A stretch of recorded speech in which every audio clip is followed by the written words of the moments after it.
आज की भगवान बुद्ध की यह कहानी कोई साधारण कहानी नहीं है। इस कहानी के माध्यम से आज आपको वह ज्ञान मिलेगा जो स्कूल और कॉलेजों में नहीं मिला। इस कहानी को सुनने के बाद स्वयं मैं खुद इंस्पायर हुआ और पूरी वीडियो सुनने के बाद अगर आपको लगता है कि इस वीडियो ने मेरा समय बर्बाद किया तो आप वीडियो को डिसलाइक और चैनल को अनसब्सक्राइब कर सकते हैं। तो चलिए कहानी को शुरू करते हैं। एक बार गौतम बुद्ध अपने शिष्यों के साथ एक गांव की तरफ जा रहे थे। तभी उन्होंने देखा कि एक युवक बेहद गुस्से में पहाड़ी की तरफ जा रहा है। बुद्ध उसे देखते ही समझ गए कि या तो यह किसी की हत्या करने जा रहा है या फिर खुद आत्महत्या करने जा रहा है। वो युवक जैसे ही पहाड़ी से कूदने जा रहा था, गौतम बुद्ध ने तुरंत उसका हाथ पकड़ लिया और उसे वापस खींच लिया। यह देख उस युवक ने कहा, आप मेरा हाथ छोड़ दें, ये मेरा जीवन है, मैं इसके साथ चाहे जो करूं, आप मुझे मत रोकना। गौतम बुद्ध ने कहा, ठीक है, तुम चाहे दोबारा कूद जाना, लेकिन 10 मिनट तक रुक जाओ। 10 से 12 बार लंबी सांस लो और अपनी हथेलियों को खोल दो। उसके बाद ही मैं तुम्हें दोबारा आत्महत्या करने दूंगा, उससे पहले नहीं। युवक बोला, आप मुझे बेकार ही इतना परेशान कर रहे हैं, मैं पहले से ही बहुत परेशान हूँ, लेकिन अगर आप कहते हैं तो ठीक है, मैं 10 से 12 लंबी सांसें लेता हूँ और अपनी हथेलियाँ खोल देता हूँ। उसके बाद आप मुझे आत्महत्या करने से नहीं रोकोगे। उस युवक ने अपनी आंखें बंद की, 10 से 12 लंबी सांसें लीं, अपनी हथेलियों को खोला और फिर धीरे धीरे अपनी आंखें खोलीं। फिर महात्मा बुद्ध ने कहा कि ठीक है, अब तुम जा सकते हो। वह युवक पहाड़ी की तरफ गया। उसने जैसे ही कदम आगे बढ़ाए, पहाड़ी के नीचे देखा और देखते ही पीछे हट गया और वापस जाकर बुद्ध से बोला, आप कौन हैं?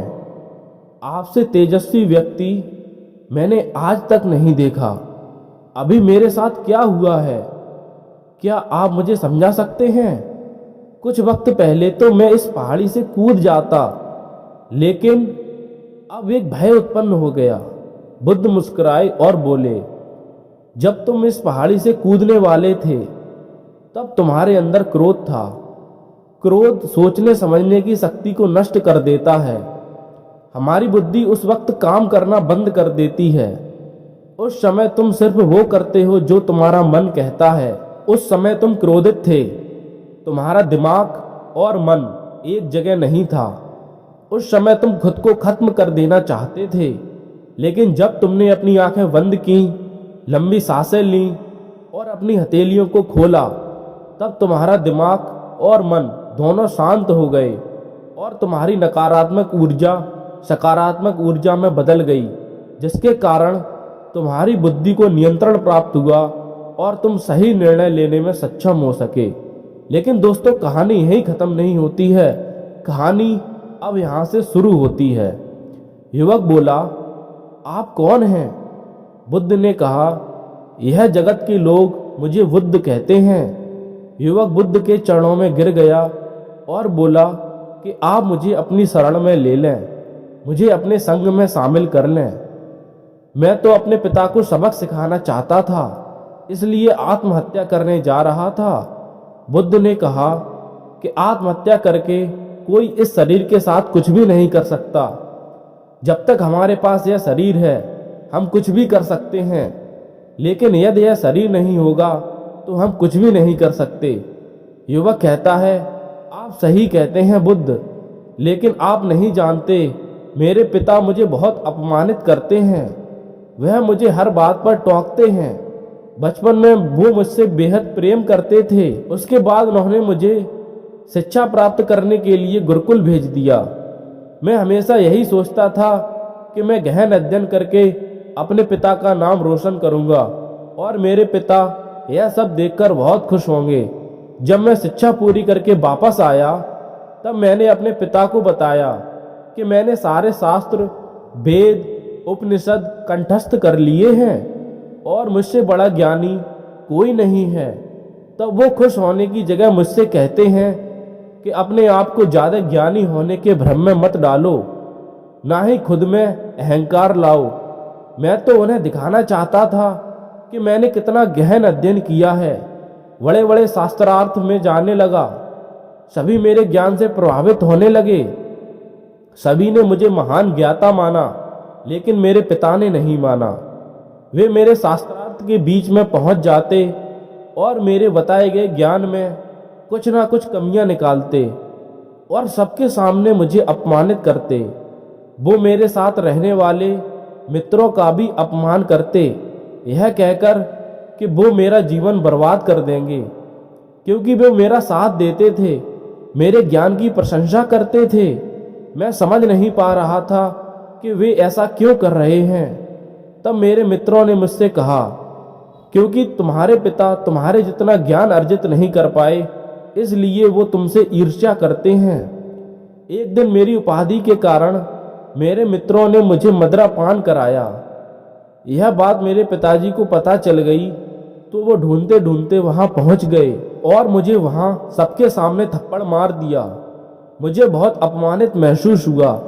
तब मैंने यह तय किया कि मुझे मेरे पिताजी को सबक सिखाना है और मैं यहाँ आत्महत्या करने आ गया, क्योंकि एक पिता के लिए इससे बड़ा सबक क्या होगा जब वह अपने बेटे को अर्थी देंगे।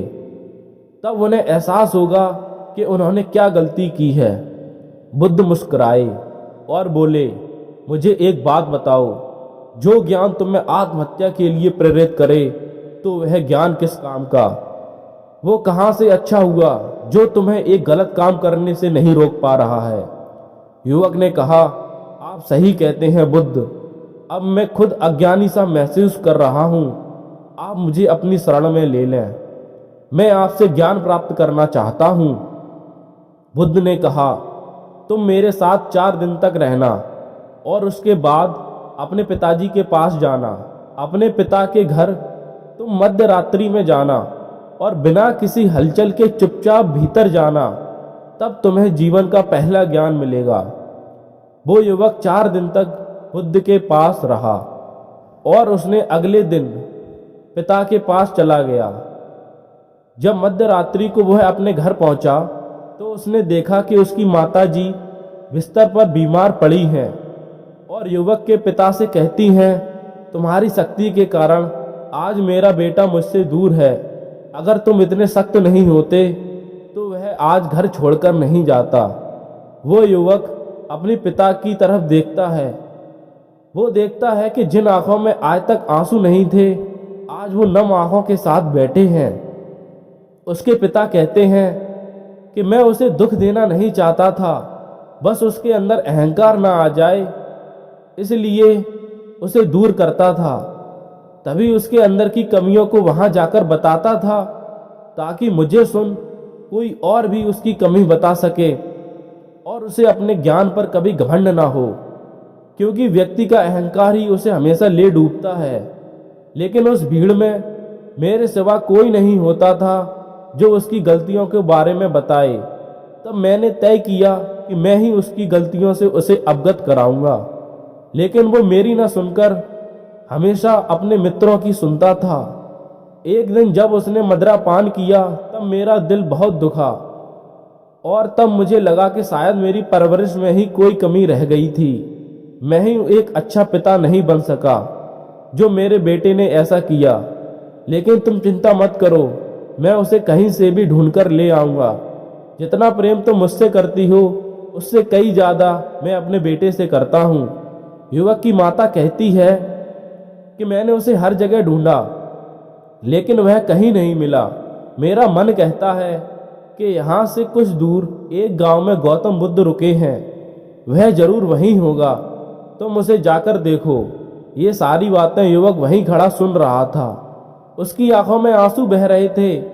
वह चुपचाप वहां से चला गया और गौतम बुद्ध के पास पहुंचा और बुद्ध से बोला, हे बुद्ध, अगर आप मुझे उस दिन आत्महत्या करने से नहीं रोकते तो मुझसे कितना बड़ा पाप हो जाता।